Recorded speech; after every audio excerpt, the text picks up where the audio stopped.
চৌঠা মে ফলাফল আর তারপর ভোট ভরাডুবি। আর এই ভোট ভরাডুবিতে তৃণমূলে কি অভিষেক রাজের ইতি? তার কারণ দুর্দিনে পুরনো নেতাদের ওপরই এখন ভরসা মমতা। কথা বলবো, সরাসরি প্রতিনিধি আবির ঘোষাল রয়েছেন সঙ্গে। আবির,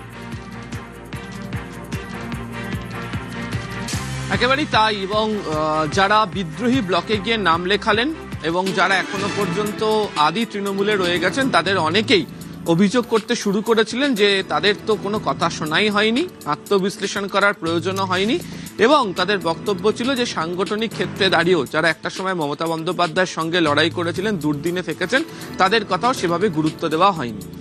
এই বিধানসভা নির্বাচনের পর তৃণমূল কংগ্রেসের একদিকে বিধানসভায়, একদিকে সংসদে যে ধরনের পরিস্থিতির শিকার তৃণমূল কংগ্রেসকে হতে হচ্ছে, তার প্রেক্ষিতে নতুন যে সাংগঠনিক দায়িত্ব বন্টনের কাজ শুরু হয়েছে, সেখানে দেখতে পাওয়া যাচ্ছে যে একাধিক পুরনোপন্থী যারা নেতা রয়েছেন তাদেরকে আবার দায়িত্বে নিয়ে আসা হয়েছে।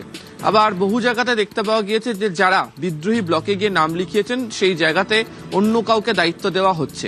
তবে গোটা যে তালিকা, সেই তালিকার ক্ষেত্রে উল্লেখযোগ্যভাবে দেখতে পাওয়া যাচ্ছে যে পুরনোপন্থী যারা নেতা, যারা তৃণমূল কংগ্রেসকে এই দুর্দিনেও মমতা বন্দ্যোপাধ্যায়ের পাশে রয়েছেন, তাদেরকে গুরুত্ব দিয়ে সারিতে তুলে আনা হয়েছে। যেমন হচ্ছে কুণাল ঘোষ, তাকে দায়িত্ব দেওয়া হয়েছে উত্তর কলকাতা জেলা সভাপতি। তার কারণ এতদিন পর্যন্ত উত্তর কলকাতার সাংগঠনিক ক্ষেত্রে সভাপতি হোক বা চেয়ারম্যান হিসাবে হোক সুদীপ বন্দ্যোপাধ্যায় দায়িত্ব সামলাতেন এবং তাকে নিয়ে বিস্তর অভিযোগ করতেন দলের নেতা কর্মীরা। তিনি বিদ্রোহী ব্লকে চলে গিয়েছেন, সেই জায়গায় কুণাল ঘোষকে দায়িত্বে নিয়ে আসা হয়েছে। উল্লেখযোগ্যভাবে দেখতে পাওয়া যাচ্ছে যে দক্ষিণ কলকাতা দেবাশিস কুমার শেষবার দায়িত্ব সামলেছিলেন, সেখানে বৈশানাথ চট্টোপাধ্যায় তৃণমূল কংগ্রেসের দীর্ঘদিনের কর্মী, তাকে দায়িত্বে নিয়ে আসা হয়েছে।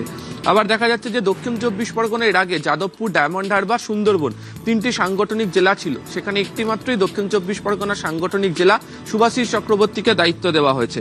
আবার হচ্ছে পুরনো নেতাদের মধ্যে রবীন্দ্রনাথ চ্যাটার্জি এবং হচ্ছে স্বপন দেবনাথ প্রেসিডেন্ট এবং সিনিয়র ভাইস প্রেসিডেন্ট, এই দায়িত্ব দিয়ে তাদেরকে পূর্ব বর্ধমানে নিয়ে আসা হয়েছে। গৌতম দেব উত্তরবঙ্গে চেয়ারম্যান করা হয়েছে তাকে শিলিগুড়ির ক্ষেত্রে। আবার দেখতে পাওয়া যাচ্ছে যে হুগলি শ্রীরামপুর সাংগঠনিক জেলা, অভিষেক বন্দ্যোপাধ্যায়ের অত্যন্ত কাছের নেতা বলে পরিচিত ছিলেন অরিন্দম গুইন, তিনি চাপদানির বিধায়কও ছিলেন, সেই জায়গাতে অসিত মজুমদার, তাকে দায়িত্বে নিয়ে আসা হয়েছে। এছাড়া দেখতে পাওয়া যাচ্ছে যে পুলক রায়, তাকে হাওড়া গ্রামীণের দায়িত্বে নিয়ে আসা হয়েছে, এই জায়গাতে তিনি দায়িত্ব সামলাতেন। অরুণাভ সেনরূপে রাজা, তিনি বিদ্রোহী ব্লকে বিধায়কদের এতে নাম লিখিয়েছেন। আবার রাজীব বন্দ্যোপাধ্যায়, তাকে হাওড়া সদরের দায়িত্বে নিয়ে আসা হয়েছে। অরূপ রায়, তিনি অন্য দায়িত্বে, যেহেতু বিদ্রোহী ব্লকে রয়েছেন। এরকম প্রচুর দায়িত্বে পুরনো নেতাদের নিয়ে আসা হয়েছে যারা তৃণমূল কংগ্রেসের সঙ্গে এখনো পর্যন্ত রয়েছেন। ফলে সেক্ষেত্রে দাঁড়িয়ে বলতেই পারা যায় যে অভিষেক তন্ত্রকে ধীরে ধীরে দূরে সরানোর চেষ্টা করছে আদি তৃণমূল কংগ্রেস এবং পুরনো নেতাদেরকে সঙ্গে নিয়ে ফের সাংগঠনিক ভাবে সাজানোর চেষ্টাও শুরু করেছে মমতা বন্দ্যোপাধ্যায়। ওকে।